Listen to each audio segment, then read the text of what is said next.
Германија од 1 јуни двојно го зголемува бројот на работни визи за граѓаните кои доаѓаат од Македонија, Србија, Босна и Херцеговина, Косово, Црна Гора и Албанија. Практично критериумите се сведени на формалност бидејќи економијата е во очај и секојдневно распаѓање на цели сектори поради немање работници. Со оваа мерка се добива впечаток дека Германија од земјите на Западен Балкан собира се што има раци и нозе.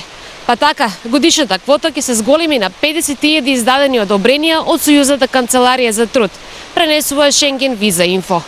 Регулативата за земјите од Западен Балкан беше ограничена до крајот на 2023 година, но состојбата излезе од контрола пошто се усвои закон за имиграција на квалификувани работници и Германија ги промени правилата за тие земји.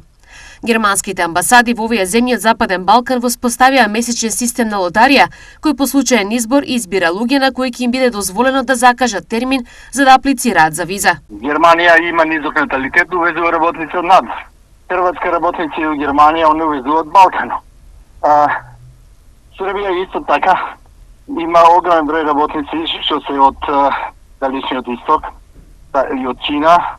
Така да ние не можеме да измислуваме топла вода. Како се други да справуваат, така и ние мора да ги олесниме процедурите за вработување на странци и да го рачистиме списокот на невработени кај нас, за да видиме кај се тие луѓе кои се неактивни, а се водат као невработени.